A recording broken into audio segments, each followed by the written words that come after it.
Padre Celestial, estamos muy agradecidos contigo, Señor, porque nos permites la bendición de estar delante de tu palabra una vez más, para buscar esos tesoros que tienes ahí para nosotros. Concédenos, Señor, que salgamos con las manos llenas de ellos. Te suplico, Señor, que nosotros, al estar enfrente de tu palabra, Señor, ella nos dé alegría, Señor, nos cause alegría y gozo. Gracias, Señor, por tu presencia en nuestras vidas. En el nombre de Jesús, Padre Celestial, te lo rogamos. Amén. Segunda de Timoteo 2, del 1 al 13, yo voy a leer del 1 al 6. Tú, pues, hijo mío, esfuérzate en la gracia que es en Cristo Jesús. Lo que has oído de mí ante muchos testigos, esto encarga a hombres fieles, que sean idóneos para enseñar también a otros. Tú, pues, sufre penalidades como buen soldado de Jesucristo. Ninguno que milita se enreda en los negocios de la vida a fin de agradar a aquel que lo tomó por soldado. Y también el que lucha como atleta no es coronado si no lucha legítimamente. El labrador, para participar de los frutos, debe trabajar primero. El 7. Sí. Considera lo que digo, y el Señor te da entendimiento en todo. Acuérdate que Jesucristo, el cual fue de la simiente de David, resucitó de los muertos conforme a mi evangelio, en el que sufro trabajo hasta las prisiones, a modo de malhechor, mas la palabra de Dios no está presa. Por tanto, todo lo sufrido por amor de los escogidos, para que ellos también consigan la salud que es en Cristo Jesús con gloria eterna. Es palabra fiel, que somos muertos con Él, también viviremos con Él. Si sufrimos, también reinaremos con Él. Si negaremos, Él también nos negará. Si fuéramos infieles, Él permanece fiel. No se puede negar a sí mismo. Muy bien. Bueno, pues después de haberle contado Pablo a Timoteo el caso de dos hombres que se apartaron,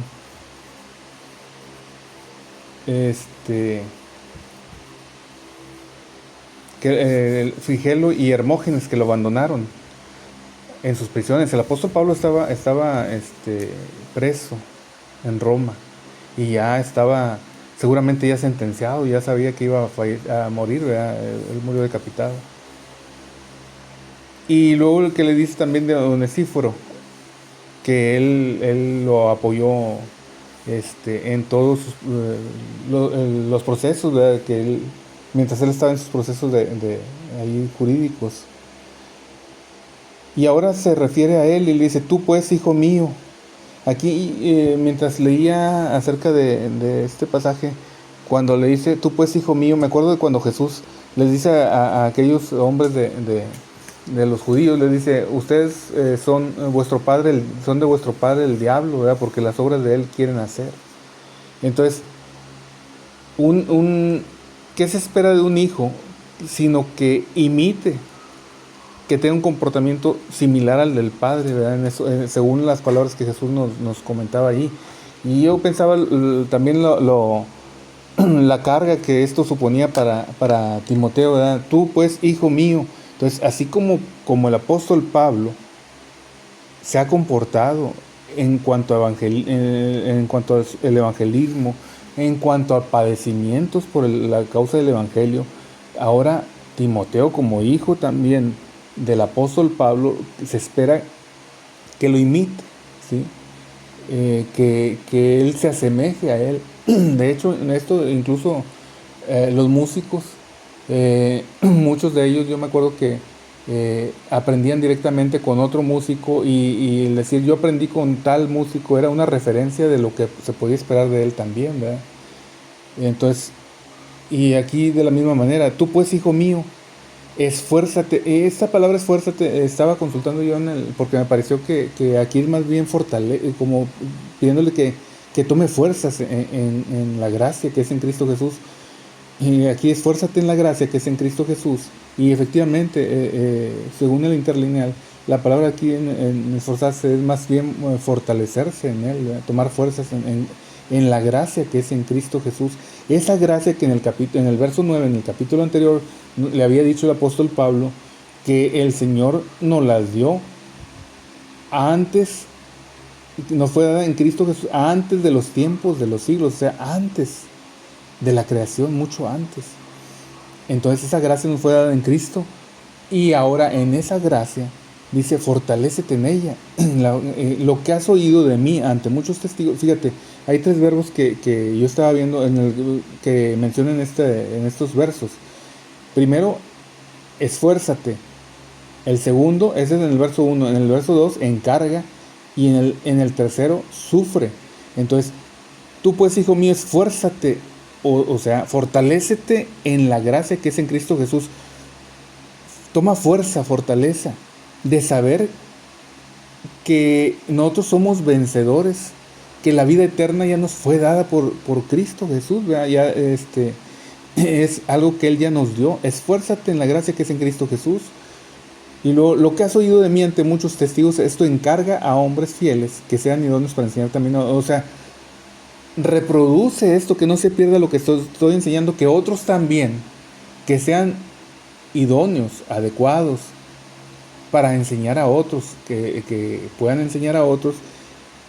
Encárgales que enseñen todo esto también que te estoy encargando a ti, ¿sí? Que no se pierda esta enseñanza.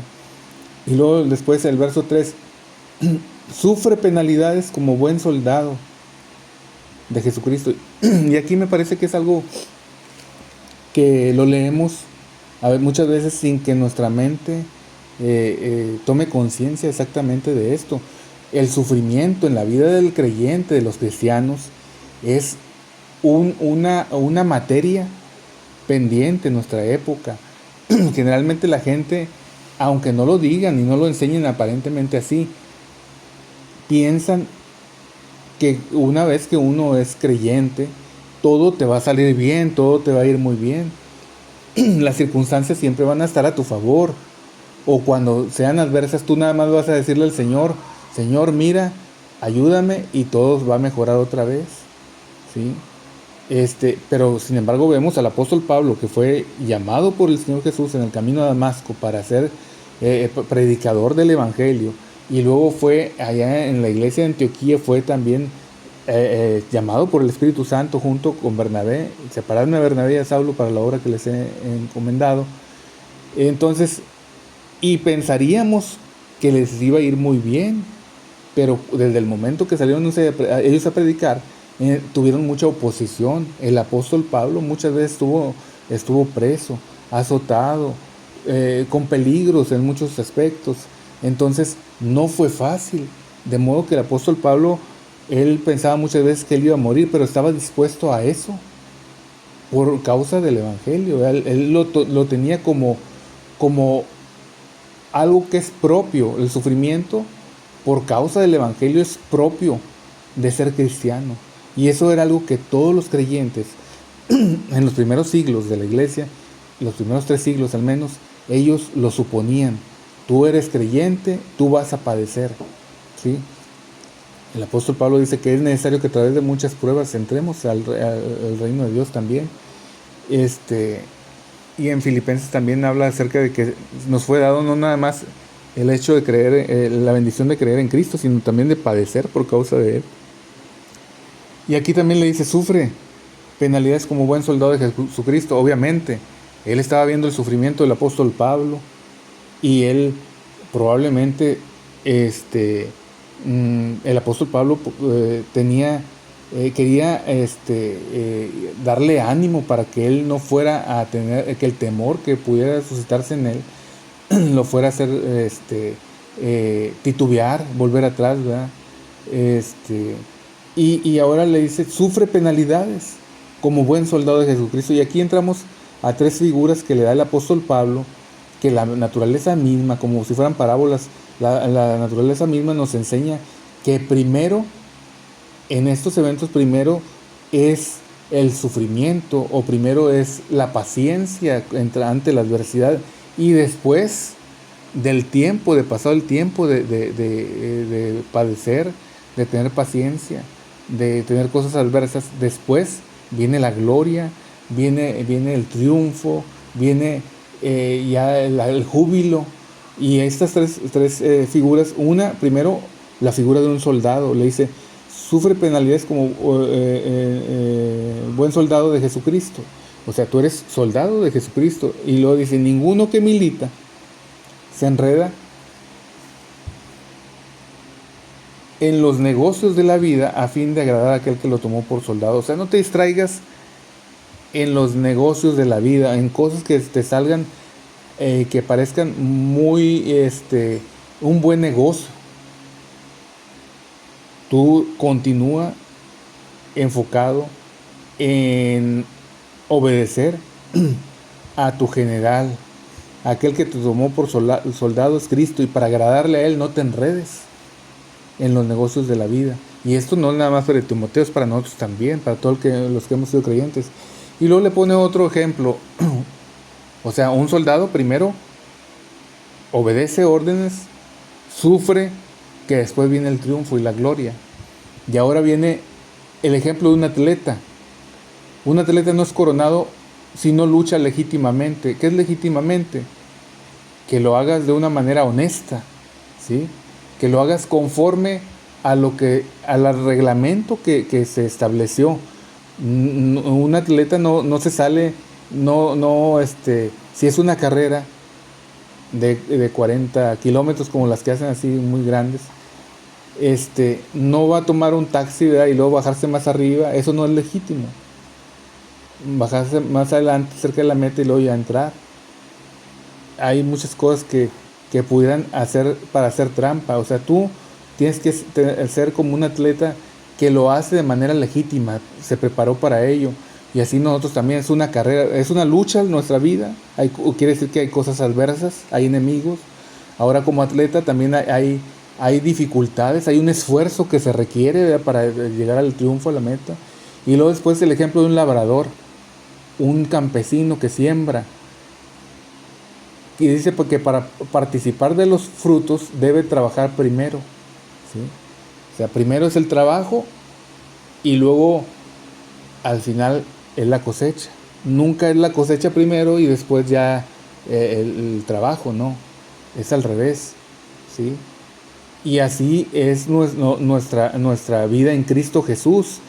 Va a haber luchas, va a haber dificultades, va a haber cosas adversas, pero nosotros estamos puestos para eso, y mientras nos fortalezcamos en la gracia que es en Cristo Jesús. Si nosotros queremos tomar fortaleza de nuestras habilidades, de nuestra sabiduría propia, de nuestra capacidad económica, va a llegar un momento que eso nos vamos a sentir rebasados.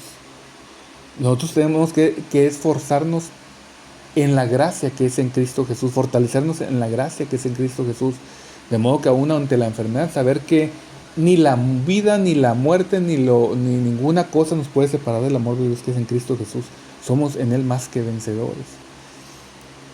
Y luego después el apóstol Pablo continúa luego presentándole dos ejemplos. Uno, el de Cristo. Dice, acuérdate de Jesucristo, del linaje de David, resucitado de los muertos conforme a mi evangelio. Si resucitó de los muertos fue porque antes murió. Lo mataron a nuestro Señor Jesucristo. Primero vino el sacrificio y después la gloria, ¿sí? Acuérdate de Él. Y ese mismo camino que Él siguió es el que nosotros vamos a andar, los creyentes, ¿sí? Y luego después también le pone el ejemplo de sí mismo. Y dice, en el cual sufro, o sea, Él también penalidades, hasta prisiones a modo de malhechor, como si fuera un malhechor. Mas la palabra de Dios no está presa, ¿sí? La palabra de Dios, pueden apresar al mensajero, pero el mensaje sigue corriendo. Tú háblalo, que se multiplique, que otros lo enseñen, ¿sí? De modo que no se detenga por causa de que me detengan a mí. Si yo muero, que el mensaje no muera conmigo. Entonces, dice, por lo tanto todo lo sufro por amor de los escogidos, ¿sí? Para ellos, para que ellos también obtengan la salvación que es en Cristo Jesús, con gloria eterna. Ese es el objetivo, ¿verdad? Que la palabra del Señor siga corriendo y alcance a más. La palabra de Dios nos muestra que el mensaje de salvación es sumamente importante para todos los hombres, porque desde que nacemos todos estamos expuestos a la muerte y un día vamos a morir si el Señor no viene antes. Y lo único que nos puede garantizar la vida eterna es estar en Cristo Jesús, ser seguidores de Jesucristo, ser nacidos de nuevo, ¿sí? Entonces, y esto mismo nosotros lo debemos querer para la gente que amamos y para todos los hombres, porque el Señor murió por todos y el Señor estableció que el mensaje se comparta de un hombre a otro hombre. No son los ángeles, con todo y que ellos son muy poderosos, los encargados de dar el mensaje de salvación. Visto está que cuando Cornelio, el Señor lo trajo a nacer de nuevo, no le dio el mensaje el ángel, no le dio el mensaje de Dios directamente, sino que le dijo, ve a tal calle, a tal dirección, y allá está un hombre hospedado que se llama Simón, Pedro. Hazlo venir y él te va a decir lo que tienes que hacer para ser salvo, ¿sí? Y a Pedro también lo envió. Dios estableció pues que el evangelio lo diera un hombre a otro hombre. No esperes que venga un ángel y te diga, oye, arrepiéntete de veras que después de esto nada más hay infierno o cielo, una de las dos cosas. Y la muerte llega repentinamente muchas veces. De modo que si mueres y no has hecho, tú no te has arrepentido de tus pecados y buscado a Cristo, nomás el único fin que te espera es el infierno. Y después de eso ya nada se puede hacer. Ahí está la historia del rico y Lázaro. El rico buscó todas las maneras muchas maneras de conseguir algún beneficio para él después de muerto, y ya no se pudo. Y luego se acordaba de sus hermanos también, de sus parientes, y también procuraba el bien de ellos, y ya no se pudo. Después de la muerte ya no hay oportunidad. Hay mucha gente en el infierno buscando una oportunidad y ya no es posible. Es una realidad lo que dice la Escritura. Entonces, es el deseo de que otros no padezcan, porque además Cristo ya padeció por ellos, Él murió por ellos, y ellos deben saber que ellos pueden ser salvos de las consecuencias del pecado y del pecado mismo. Entonces, si el Señor entregó su vida por el amor que nos tuvo, si el Padre dio a su Hijo por el amor que nos tuvo, si el Padre y el Hijo enviaron al Espíritu Santo para que procedamos a la salvación por el amor que nos tuvo, ¿por qué nosotros vamos a ser desinteresados, apáticos, y no compartirle a otros el mensaje por el cual el Señor los puede llevar a la salvación, darles vida eterna? ¿Sí? Si uno conociera alguna receta muy buena para un paciente que está que está ya no tiene esperanza sino de morir, si nosotros supiéramos el remedio, ¿cómo no íbamos y le decíamos? ¿Cuánto más en cuanto a la vida eterna? Si no se arrepiente uno, no toma una decisión por Cristo, si no valora uno el Evangelio, no puede uno tener vida eterna. Uno tiene que valorar como algo muy valioso el Evangelio. Y luego después el apóstol Pablo lanza aquí un par de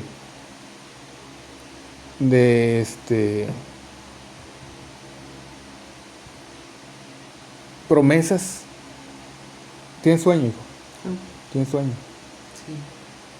Un par de promesas y un par de advertencias.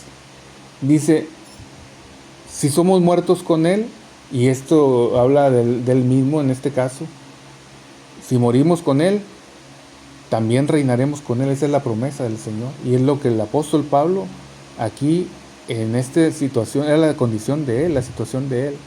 Estaba ya sentenciado a muerte. Si sufrimos, también reinaremos con Él. Y esto es para todos, no nomás para el apóstol Pablo. Y en el último capítulo lo veremos que Él lo dice. Si le negáremos, Él también nos negará. Es una advertencia. Si fuéramos infieles, Él permanece fiel. Él no puede negarse a sí mismo. Él no puede ser infiel. Nosotros si somos infieles, pues nada más, Él también nos va a negar, ¿verdad? Entonces, esta es la primera parte del capítulo 2. Son consejos muy, muy importantes, hijo. Acuérdate que lo único seguro que tenemos es la muerte. Y después de la muerte ya no hay esperanza de nada. Tenemos que tomar la decisión de buscar al Señor mientras tenemos vida. Y ser valientes. Dice Jesucristo que desde los días de Juan el Bautista el reino de los cielos sufre violencia. Y los valientes, los violentos lo arrebatan. No puede uno estar esperando que los demás tengan una buena opinión de uno para buscar a Cristo, para dar testimonio de Él. ¿Sí? Obviamente, el enemigo va a mover toda su maquinaria para querernos avergonzar, pero nosotros tenemos que ser valientes, ser esforzados, tenemos que ser violentos en ese aspecto para arrebatar las promesas del reino de Dios. ¿Sí? Ahí nos quedamos el día de hoy. Mañana le damos continuación al capítulo. Vamos a orar. Padre Celestial, te damos muchas gracias, Señor, por este día. Gracias por concedernos, Señor, haber concluido una semana más. En tus manos, Señor, está la vida de mi hijo Samuel, la vida de mi hijo José Manuel. Señor, atráelos a ti, que no falte nunca nadie, alguien cerca de ellos que les hable tu palabra, Señor. Igual a toda la gente que amamos, pero también concédenos a nosotros también ser mensajeros para otros, que sus familias de igual manera están esperando que alguien les hable. En el nombre de Jesús, Señor, atráenos a ti. Te agradezco por todo, Señor. Danos un buen descanso. Bendice a José Manuel ahí donde está, Señor. En el nombre de Jesús. Atráelo a ti, Señor. En el nombre de Cristo Jesús. Gracias por toda la gente que nos hace bien. Y perdona a toda la que nos hace mal. En el nombre de Jesús, Señor, te lo pedimos. Amén. Señor, te damos gracias porque nos permites tener nuevamente tu palabra y porque nos permite estar aquí juntos leyéndola. Te pedimos que este mensaje llegue a nuestros corazones y que nos ayudes a siempre buscarlo, Señor, en el nombre de Jesús. Te pedimos que guardes estos consejos en nuestro corazón y nos ayudes a compartirlo con toda la gente que lo necesita. Te pedimos que durante esta noche nos guardes y nos permitas que siempre te busquemos, Señor. Nos ponemos en tus manos y te damos gracias por todas las cosas que nos permitiste hacer durante este día. También nos ponemos en tus manos durante el día de mañana y te pedimos que durante todas las cosas que tú tengas planeadas para nosotros mañana, tú nos puedas cuidar. En el nombre de Jesús. Amén.